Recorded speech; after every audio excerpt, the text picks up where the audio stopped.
ठीक है। प्रदेश वासियों को दीपावली की बहुत बहुत शुभकामनाएं।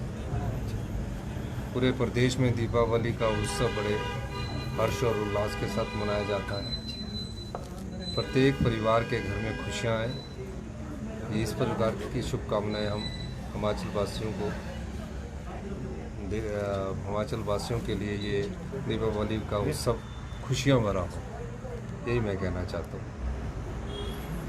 सर एक सोशल मीडिया पे बड़ी चर्चा हो रही है सर प्रदेश अध्यक्ष के नाम को लेकर। असल वास्तविक स्थिति क्या है, कब तक ये चयन जो है हो जाएगा, प्रदेश अध्यक्ष कब तक बनेगा? देखो, जब प्रदेश अध्यक्ष बन जाएगा तो मैं आपको सूचना दे दूंगा। अब सोशल मीडिया की चर्चा पर तो मैं जाना नहीं चाहता। सोशल मीडिया में किस प्रकार की चर्चा होती है, क्योंकि सोशल मीडिया की चर्चाएं जो है ना, वो सभी सत्य नहीं होती है। तो कुछ में सच होता है, कुछ में सोशल मीडिया में कई प्रकार की बातें चलती हैं। तो हमें जब तक कोई परिणाम सामने ना आए तब तक उसकी जानकारी पर विश्वास नहीं करना चाहिए। जब परिणाम आता है तब उसी जानकारी पर विश्वास करना चाहिए, यही मैं कहना चाहता हूँ। और निश्चित रूप से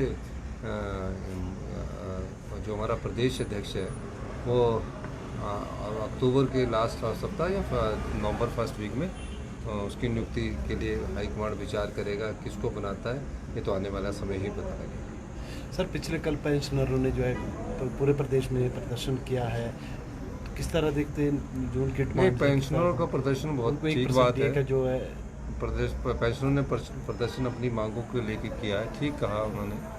ये हमारा डीए का एरियर है और उसमें निश्चित रूप से पिछली भारतीय जनता पार्टी की सरकार जब जयराम जी की थी उस समय भारतीय जनता पार्टी को 50,000 करोड़ रुपया ज़्यादा मिला और जो आरडीजी थी उस समय उनको 10,000 करोड़ रुपया मिली और हमें अभी इस साल 3,000 करोड़ रुपया। उनकी बात जायज़ है।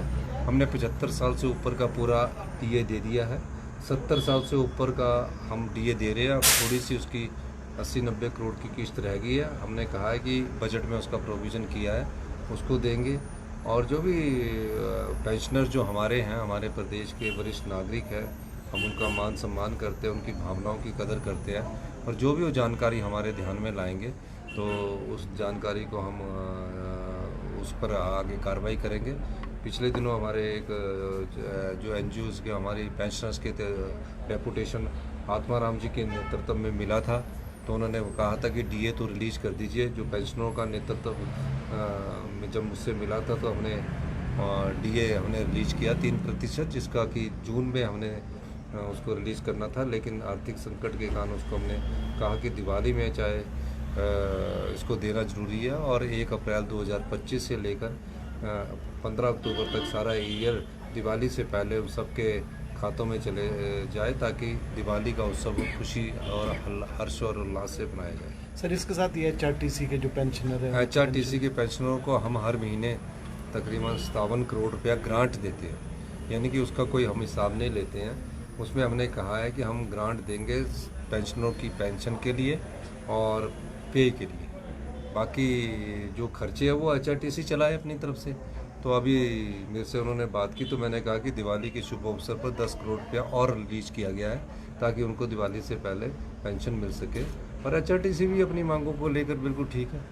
हमारे जो पेंशन्स है वो बेचारे सफ़र कर रहे हैं, ड्राइवर कंडक्टर्स और ये वो उसमें बहुत हैवी स्टाफ भर दिया गया है। पर मैं तो ये कहना चाहूँगा कि एचआरटीसी जो है उसके हम स्ट्रेंथन करने की कोशिश कर रहे हैं और ताकि वो अपने पैरों पर खड़ा हो सके। इस दृष्टिकोण से अभी थोड़ा ही समय में कष्ट है, लेकिन आने वाले समय में इस कष्ट को हम दूर करेंगे।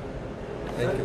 एक सवाल और, रणधीर शर्मा विधायक जो है भाजपा के, उनकी तरफ से अभी कुछ देर पहले ये रिलीज किया गया है, बाइट किया है, उसमें उन्होंने साफ तौर पर ये कहा है कि आपदा के दौर में आपने सारे का सारा जो राहत पैकेज है वो मंडी जिला को, लेकिन बाकी जिलों में भी तो आपदा आई है, उसके आपदा के तहत जो राहत पैकेज है वो हम पूरी स्टेट में देने जा रहे हैं और इसका एक हम कार्यक्रम मंडी में भी करने जा रहे हैं और पूरे स्टेट में देने जा रहे हैं। और निश्चित रूप से हम इंतज़ार कर रहे हैं कि हमें जो प्रधानमंत्री मोदी जी ने जो 1500 करोड़ रुपए का पैकेज की घोषणा की है वो किस रूप में आता है, स्पेशल ग्रांट के रूप में आता है या रिलीफ पैकेज के रूप में आता है, अभी तक वो पैसा आया नहीं है। तो जैसे ही आएगा तो उसके बाद हम सारे कार्यक्रम करने की सोच रहे थे। अगर वो पैसा अभी तक नहीं आता, किसी कारणवश उसमें देरी होती है, तो भी हम आपदा राहत परिवारों को, हम मौसम खुल गया है, घर बनाने के लिए 7 लाख देंगे, 70,000 बर्तन और जो उनके सामान बह गया उसके लिए देंगे। इस प्रकार से मैंने आदेश दे दिए हैं और प्रदेश के जिन भी परिवारों को आपदा से नुकसान पहुंचा है, हिमाचल प्रदेश की सरकार उनको राहत पहुंचाएगी। धन्यवाद।